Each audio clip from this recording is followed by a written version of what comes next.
America has millions of AI jobs, but no one ready to do them. Hey everyone, what I'm about to share with you isn't some clickbait prediction. This is happening right now, in real time, across every major city in America. And if you understand what's actually going on, the next 5 years could completely change your life. So let's talk about the biggest economic shift you're not hearing about on the news. Here's the number that should wake everyone up. By the end of 2025, there will be over 3.5 million unfilled AI and machine learning positions in the United States alone, not globally, just America. But here's what makes this different from any other job shortage we've seen. This isn't about the economy being slow. This isn't about companies cutting back. This is about explosive growth with nobody to fill the seats. LinkedIn data from just last month shows AI job postings have grown 387% in the last 2 years. That's not a typo. 387%. Meanwhile, the number of qualified candidates up only 34%. Think about that ratio for a second. Demand is growing 11 times faster than supply. This never happened before in modern American history, not during the dot-com boom. Not during the smartphone revolution. Never. So why are companies so desperate? Let me take you inside what's actually happening at the highest levels of American business. Let's start with OpenAI. Right now, they're trying to scale ChatGPT to handle billions of users. Their CEO, Sam Altman, has publicly stated they need to triple their technical team in the next 18 months. But here's the problem. They can't find people fast enough. They're offering compensation packages that average $900,000 per year for senior AI engineers. And they still have positions open for 6, 7, 8 months. NVIDIA isn't better off. Yanzhen Huang, their CEO, said in a recent interview that recruiting AI talent is their number one bottleneck.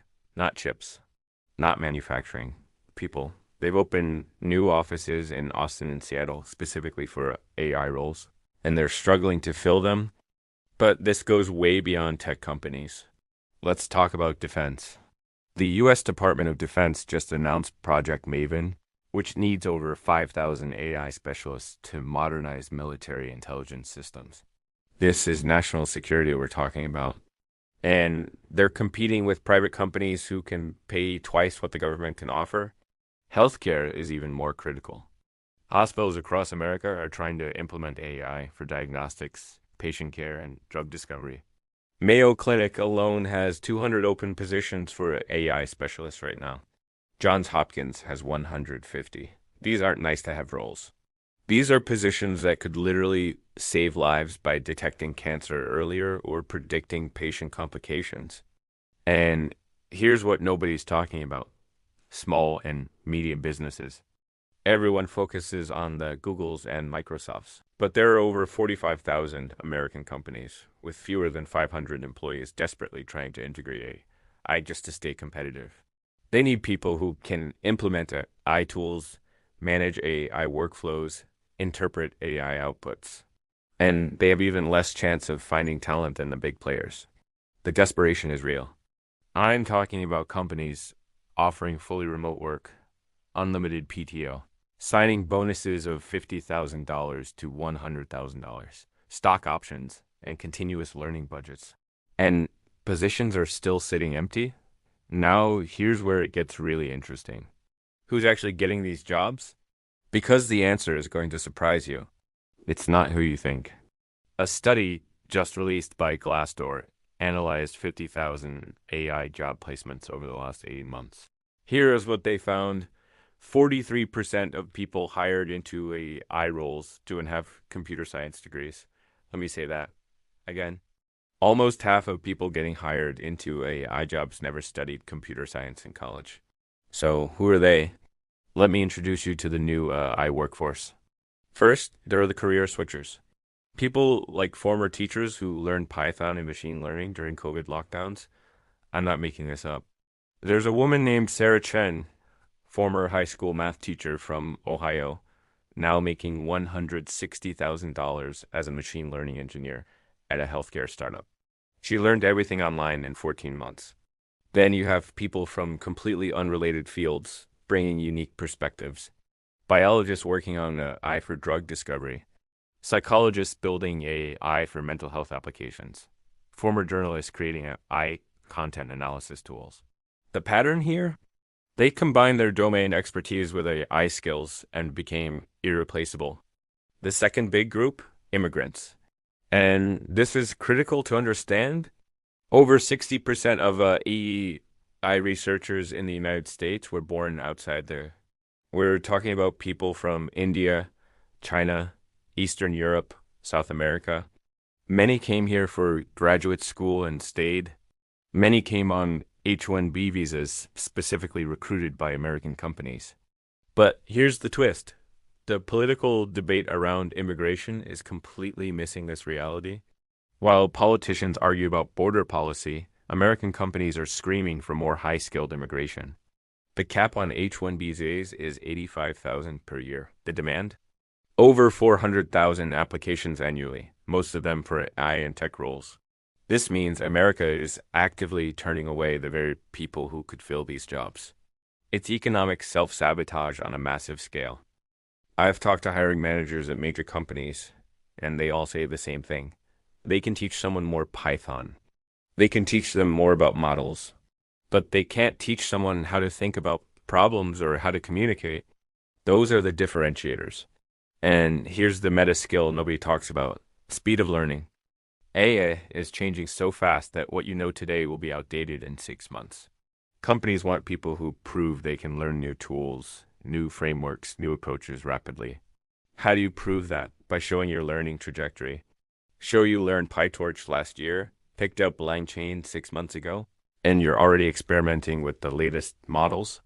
Now, let me address the elephant in the room. Do you need a degree at all? Honestly, it helps. It opens doors. It gets you past some HR filters. But it's not the barrier people think it is anymore. I've seen the data.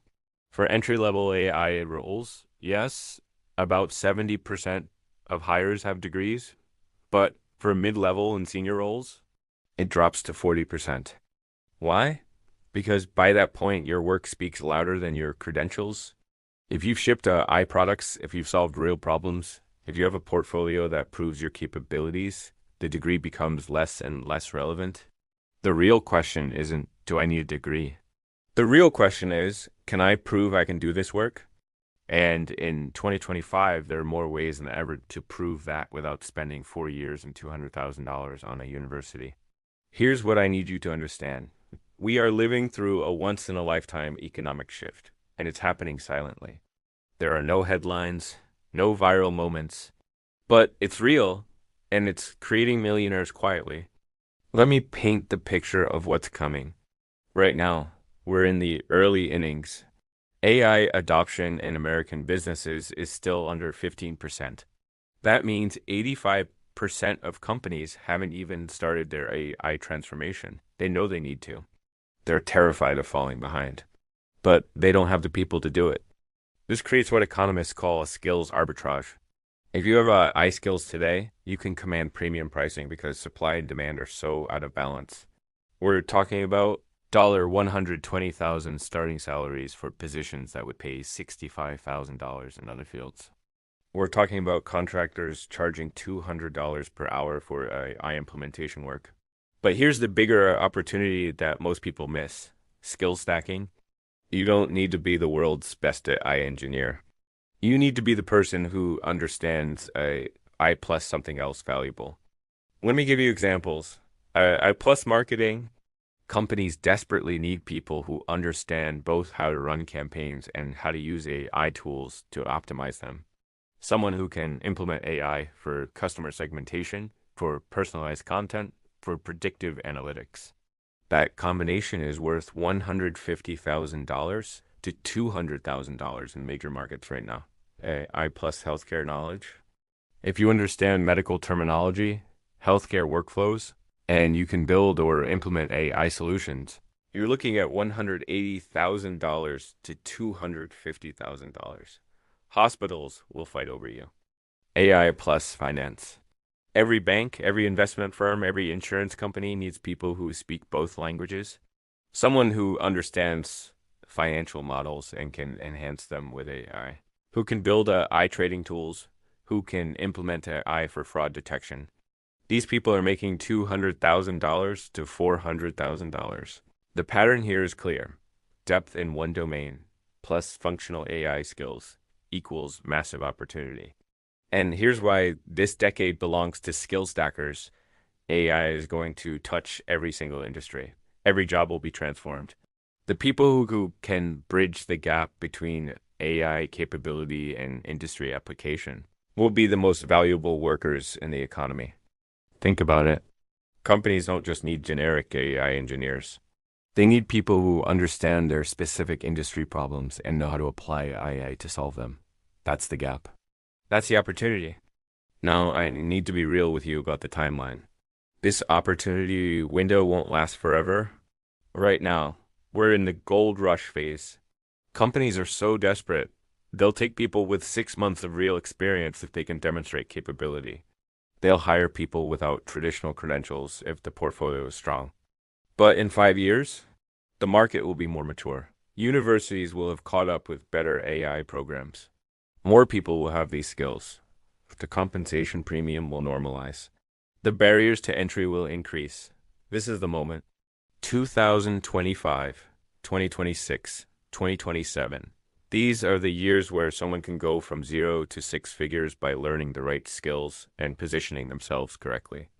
And here's what gives me hope about this. This is one of the most democratic opportunities in American economic history. You don't need to be born into wealth. You don't need connections. You don't need to live in Silicon Valley. You need an internet connection, time, and focus. A kid in rural Kentucky has access to the same learning resources as someone in San Francisco. The same online courses, the same documentation, the same AI tools to practice with. Geography is no longer destiny. But here's the catch. You have to actually do the work. You can't just watch YouTube videos. You can't just read articles. You have to build. You have to ship projects. You have to put yourself out there. The people who will win are the ones who start today, not tomorrow, not next month. Today. So here's where we are. America has millions of IOBs and not enough people to fill them. Companies are desperate. The opportunities are real. And the people winning aren't necessarily the ones you'd expect. The question isn't whether this shift is happening. It's happening right now. The question is, are you going to be on the right side of it? Because 5 years from now, you'll either look back at this moment and wish you'd started, or you'll be grateful that you did. The choice is yours, but the clock is ticking. Thanks for watching.